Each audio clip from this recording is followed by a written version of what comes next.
Hello friends. तो आज का हमारा टॉपिक है interior structure of the earth. चलिए कंटिन्यू करते हैं। अभी हम लोग पढ़ रहे हैं interior structure of the earth, जो कि ये जियोमॉर्फोलॉजी में एक पार्ट है और ये क्लास 11th के एनसीईआरटी में आपको मिल जाएगा। ये चैप्टर्स आपको इसमें मिलेगा और ये बेसिकली यूपीएससी के बेस से मैंने ये नोट्स बनाया है। और आप लोग इसको 11th के, अगर 11th स्टैंडर्ड के हो तो आप लोग भी कैरी कर सकते हो। तो चलिए अभी हम लोग स्टार्ट करते हैं। ये क्या है हमारा interior structure of the earth. ठीक है, इसका ओल्ड व्यूज़ जैसे हैं कि 3 लेयर्स, मतलब पहले क्या था हम लोग जैसे पढ़े हुए थे सियाल, सीमा, निफे, दैट इस तरह से पढ़े हुए थे। तो ओल्ड व्यू में इसका 3 लेयर्स था, जैसे कि sial is floating over sima. Notes में मैंने मेंशन कर दिया है यहाँ पे। तो यहाँ पे जैसे सियाल है, ये सीमा है और ये निफे है। ठीक है, तो यहाँ पे सियाल SI फॉर सिलिका होता है और AL से एल्युमिनियम होता है और इसका जो डेंसिटी होता है वो लोअर होता है। और यहाँ पे सीमा SI से सिलिका, MA से मैग्नीशियम, डेंसिटी इसका हायर होगा। निफे में NI से निकल, FE से आयरन, डेंसिटी इसका हाईएस्ट होगा। ठीक है, और निफे जो है वो इनर मोस्ट है और सियाल जो है वो टॉप मोस्ट लेयर है। बट ये अब कोई काम का नहीं है, इससे अब न्यू वर्जन जैसे आ गया। ये हमारा ओल्ड व्यूज़ था, इतना हम लोग जो ये पढ़े हैं यहाँ तक। सॉरी, इसमें कैप्चर नहीं हो पाया, मैं फिर से एक बार बोल दे रही हूँ। ये सियाल, सीमा एंड निफे का NI जो है वो NI निकेल से है और FE फेरस मीन्स आयरन, जिसका डेंसिटी जो है वो हाईएस्ट है। ठीक है, और ये अब कोई काम का नहीं है, ये मैंने अपने नोट्स में पूरा ही मेंशन कर दिया है। इसको आप लोग इस तरीके से आप अपना भी नोट्स प्रिपेयर कर सकते हो। तो जैसे ये एक हमारा अर्थ का एक पार्ट है, जैसे हमारा अर्थ राउंड है। ठीक है, तो उसका एक कहे तो आर्क जैसा हम लोग कट करके ले लेते हैं। ठीक है, एक आर्क में, और आर्क इसलिए कट करते हैं ताकि उसका जो वो बेसिकली जितना लेयर्स है हमें वो सारा लेयर्स लाइन बाय लाइन दिखेगा। तो इसमें हमारा ये लेयर्स है, जो एक outer mental, inner mental, outer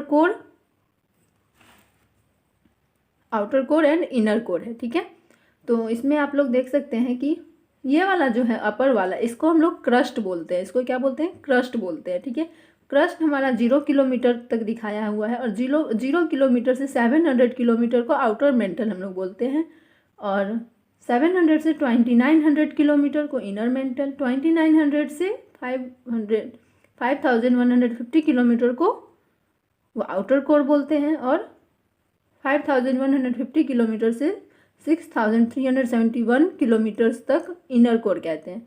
ठीक है, यहाँ पे अब जैसे कि ये इतना सारा, ये क्या है? इसका मेंटल कोर है। ठीक है, तो ये हमारा अपर मेंटल है ऊपर में। आगे हम लोग कंटिन्यू करेंगे तब समझ में और अच्छे से आएगा।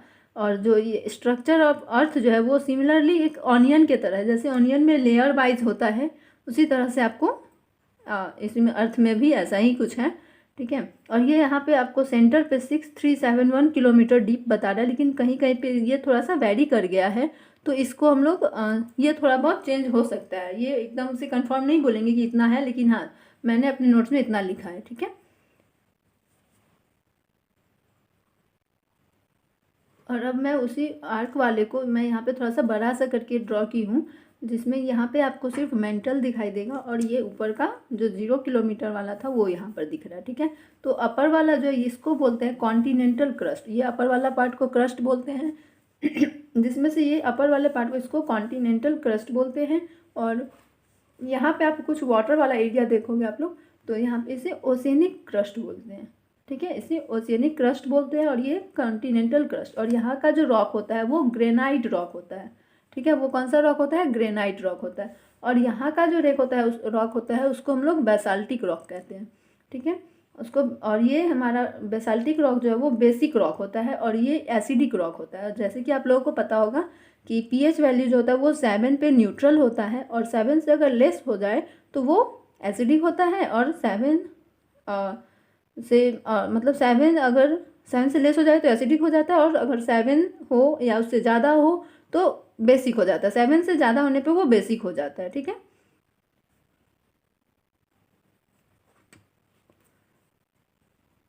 यहाँ पे ये एक छोटा सा आप देखोगे, यहाँ पे ये थोड़ा सा छोटा सा ये दिख रहा है रॉक, इसको गैब्रो रॉक कहते हैं, ठीक है। ये गैब्रो रॉक है और इसी में फेल्ड्स्पार सिलिका, ये जो ग्रेनाइट है ना, इस ग्रेनाइट में फेल्ड्स्पार और सिलिका, इन दोनों को फेल्सिक रॉक बोलते हैं। इन दोनों को मिला के फेल्सिक रॉक होता है, उस फेल्सिक रॉक को फेल्ड्स्पार और सिलिका बोला गया है, ठीक है।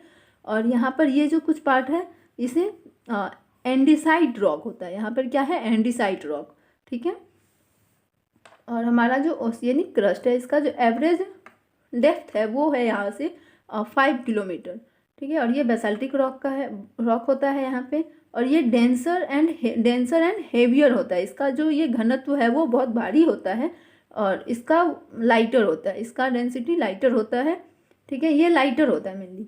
और यहाँ पे ये जो आप मेंटल देख रहे हैं, इसी में यहाँ पे जैसे यहाँ पे था ग्रेनाइट रॉक, तो वैसे यहाँ पे होता है आपका mafic rock. Mafic rock means Ma for magnesium and Fi for iron, ठीक है। तो मैफिक रॉक मेंटल में होता है। तो इसका इम्पोर्टेंट फैक्ट्स कुछ हैं, जैसे कि इसका अर्थ वॉल्यूम होगा, ठीक है। तो अर्थ वॉल्यूम इसका 0.5 से 1% होगा। अर्थ मास इसका लेस देन 1% होगा। और एवरेज डेंसिटी ऑफ क्रस्ट 2.7 ग्राम पर सेंटीमीटर क्यूब होगा। और ओवरऑल अर्थ डेंसिटी जो है वो 5.51 ग्राम पर सेंटीमीटर क्यूब होगा। और टेम्परेचर जो है, इसका टेम्परेचर बढ़ेगा, इंक्रीज होगा जितना हम लोग मतलब नीचे की तरफ जाएंगे, जितना हम लोग डाउनवर्ड आएंगे, ठीक है, inside fast rate while going inside earth crust, ठीक है। अर्थ क्रस्ट की तरफ जितना आएंगे तो वो उतना ही इंक्रीज होगा टेम्परेचर, ठीक है। For every kilometre 30 degree Celsius ये इंक्रीज होता है, ठीक है। Crust is very brittle and solid. Crust जो है वो वेरी ब्रिटल और सॉलिड है, मतलब एक क्रंची टाइप का होता है वो, मतलब कटकटाने सा साउंड होता है ना किसी चीज़ को अगर तोड़ते हैं, तो उस टाइप का ये ब्रिटल और सॉलिड है, ओके। अब है हमारा most abundant mineral found on the earth crust. अब जो हमारे अर्थ क्रस्ट पे मतलब जो मेनली मिनरल फाउंड होते हैं वो सब यहाँ पर दिया हुआ है।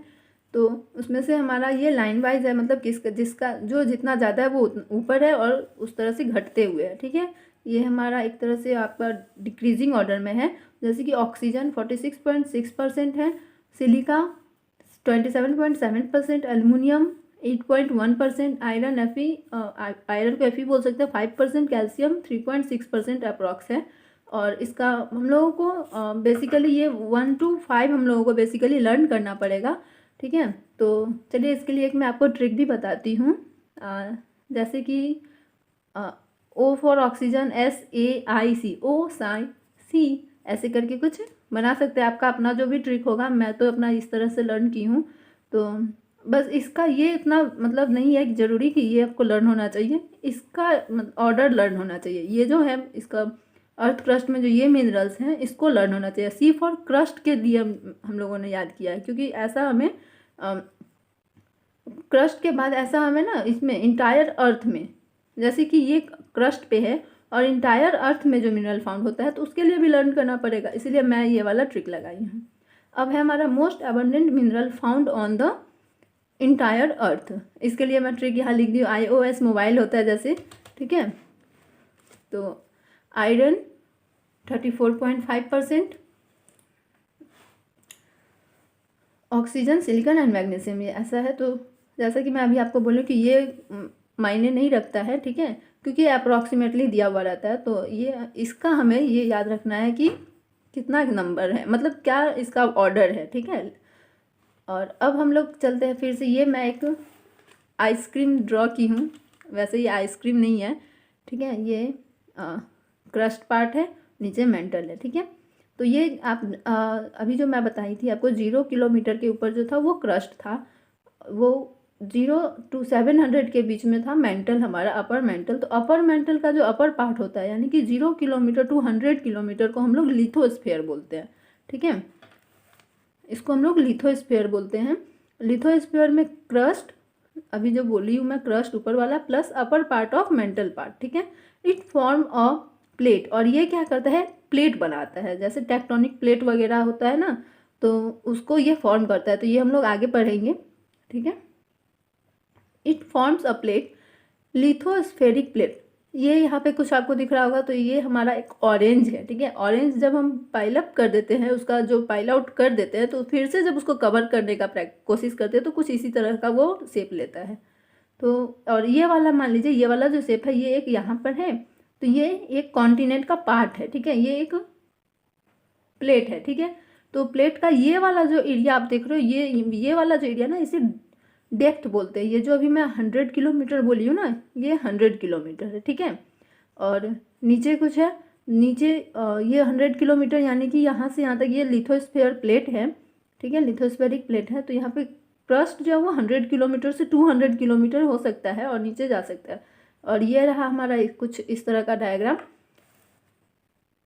लिथोस्फेरिक प्लेट का, जहाँ पे ये लैंड या कॉन्टिनेंट इसको हम लोग बोल सकते हैं, और ये वाटर वाला एरिया दिख रहा है, इसको ओशियन, और यहाँ पे ये 100 किलोमीटर का उसका डेप्थ होता है। और नीचे जो होता है ना वो एस्थेनोस्फीयर होता है, जैसे कि ये, हाँ, 100 से इसके बीच में एक जो भी जगह है उसको एस्थेनोस्फीयर बोलते हैं। आगे ये और भी क्लियर होगा।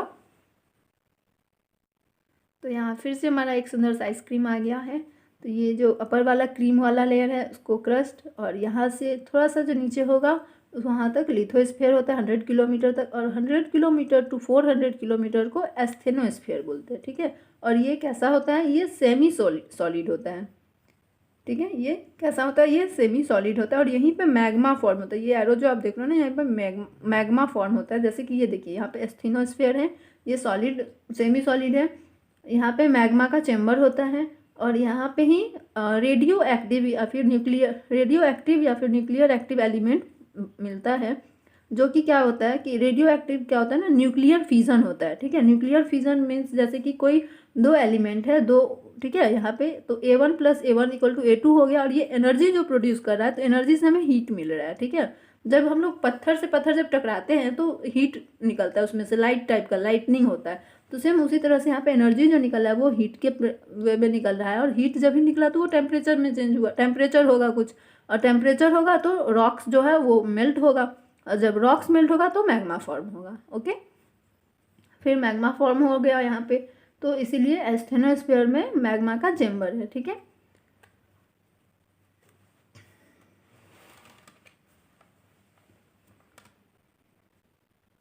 अब और इसी एस्थेनोस्फीयर को हम लोग जोन ऑफ लो वेलोसिटी भी बोलते हैं, ठीक है। यहाँ पे एस्थेनोस्फीयर को जोन ऑफ लो वेलोसिटी भी बोलते हैं। अब यहाँ पे आ रहा है इंपॉर्टेंट फैक्ट अबाउट मेंटल। तो अर्थ, जैसे कि पीछे पढ़े थे वैसे, अर्थ वॉल्यूम, मेंटल में जो अर्थ का वॉल्यूम है वो 83% का कंट्रीब्यूशन होता है, और अर्थ के मास का 67% कंट्रीब्यूशन होता है, ठीक है। लिथोस्फीयर जो है वो एस्थेनोस्फीयर के ऊपर फ्लोट करता है। क्यों? क्योंकि लिथोस्फीयर का जो डेंसिटी है वो लो होता है एस्थेनोस्फीयर के अकॉर्डिंग। इन मेंटल 45% ऑक्सीजन अकर, और मेंटल में 45% ऑक्सीजन होता है, 23% मैग्नीशियम होता है, 21% सिलिकॉन होता है। तो अब हम लोग सोचेंगे ऑक्सीजन मेंटल में कैसे, तो जी हाँ, हमारे जो साइंटिस्ट लोग हैं इन्होंने ही बताया ऐसा कि उन लोगों ने ऐसा खोज किया है कि इसके अंदर ऑक्सीजन हमें मिलता है, ठीक है। और जब ऑक्सीजन मिलेगा तभी तो कुछ बर्न हो पाएगा ना, ऑक्सीजन के प्रेजेंस में ही लाइटनिंग हो सकता है। तो यहाँ पर ये आप एक प्लेट फिर से देख रहे हो, ये प्लेट जो है वो लिथोस्फीयर, ठीक है, ये वाला 100 किलोमीटर जो बताई हूँ। फिर ये इसके नीचे एस्थेनोस्फीयर किस वे में, तो सेमी फ्लूइड के रहेगा, ठीक है। और ये लिथोस्फीयर जो है वो सॉलिड रहेगा। Density of asthenosphere is greater than that of lithosphere, और इसी वजह से जो है लिथोस्फीयर वो फ्लोट करता है एस्थेनोस्फीयर पे, ठीक है।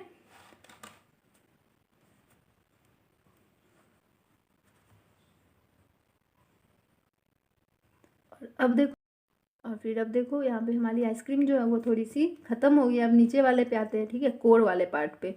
तो अब कोर, अभी जैसे ये दो, यहाँ पे नीचे 2 कोर्स था, upper core and inner core, excuse me, ठीक है।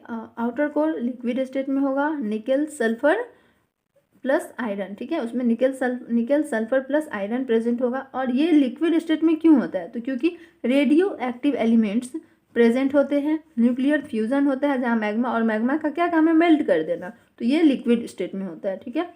और यहाँ पर है प्रीमोर्डियल हीट। तो अब प्रीमोर्डियल हीट किसको बोलते हैं, जो अभी तक जो हीट होते आ रहा है हमारे मैग्मा के कारण, और अर्थ क्रस्ट में, ठीक है। तो अभी जो वो हीट आ रहा है उसी को प्रीमोर्डियल हीट, अभी जो कंटिन्यूसली चल रहा है उसी को प्रीमोर्डियल हीट बोला गया है। और यहाँ पे जैसे कि ये वाला जो स्ट्रक्चर है वो यहाँ पे मैं ड्रॉ की हूँ।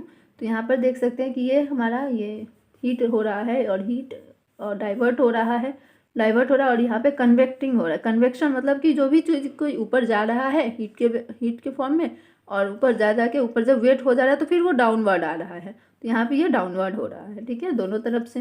तो यहाँ पे कन्वेक्टिव करंट्स फ्लो कर रहा है और टेम्परेचर क्या हो रहा है, टेम्परेचर एंड प्रेशर दोनों नीचे की तरफ लग रहा है, ठीक है।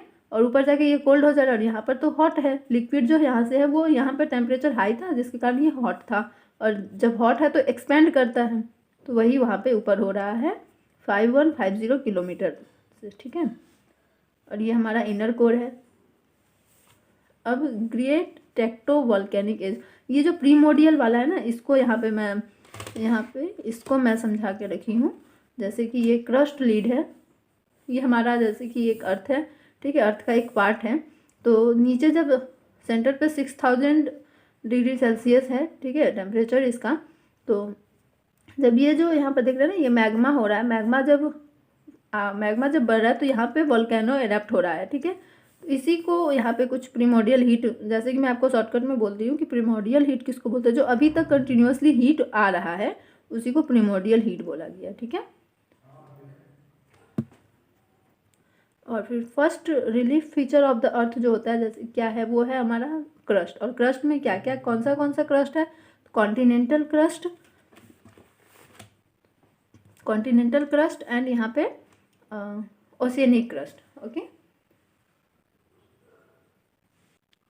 यहाँ पे नोट में मैं लिखी हूँ, convective current operate in the outer core and because of this magnetic field of the earth involve. और कन्वेक्टिव करंट जो ऑपरेट होता है इसी के कारण मैग्नेटिक जो है अर्थ में इन्वॉल्व होता है, ठीक है। अब इनर कोर पे हम लोग आ रहे हैं, वो था हमारा अपर कोर। अब ये इनर कोर में प्योर आयरन होता है, ठीक है। और जब आयरन प्योर फॉर्म में होता है तो वो 6000 डिग्री सेल्सियस पे भी मेल्ट नहीं होता है, ठीक है। तो maximum density of the earth surface is found here, ठीक है। मैक्सिमम डेंसिटी यहाँ है, तभी तो इसके ऊपर वाला पार्ट जो है वो इस पर फ्लोट कर रहे हैं। तो टेम्परेचर इसका 6000 degree Celsius. Surface temperature of sun also 6000 होता है, ठीक है। Important fact of core, earth's volume equal to 16% contribution होता है और अर्थ का मास यहाँ पे 33% कंट्रीब्यूशन होता है, ठीक है। और अब हमारा जो नेक्स्ट क्लास होगा वो हमारा होगा सोर्सेस ऑफ इंफॉर्मेशन, ठीक है। तो आप हमारे वीडियो में कंटिन्यू रहिए, ठीक है, हमारे चैनल पे कंटिन्यू रहिए, जिससे कि हम लोग अच्छा से तैयारी कर सके और आप मेरा नोट्स भी बन पाए और आपका भी नोट्स बन जाए, इससे आपको भी हेल्प हो। Thank you and thanks for watching. Please like and share my video. और अगर आपको अच्छा लगे तो आप प्लीज़ मेरे कमेंट बॉक्स में जाके आप मुझे कमेंट कर देना कि मैं आगे इसे बढ़ाऊँ या ना बढ़ाऊँ, ठीक है। वैसे मैं बढ़ाऊँगी ही आगे, मतलब टॉपिक्स लेके आऊँगी, ठीक है। और ये हमारा ज्योग्राफी का हमारा इंटीरियर स्ट्रक्चर ऑफ अर्थ का था, ठीक है। तो आप लोगों को कैसा लगा वो उसके बारे में मुझे कमेंट में बता देना आप लोग। और नेक्स्ट टॉपिक हमारा रहेगा सोर्सेस ऑफ इंफॉर्मेशन, इसी चैप्टर्स का है, जिसमें हमें इनडायरेक्ट और डायरेक्ट सोर्स ऐसा कुछ पढ़ना है।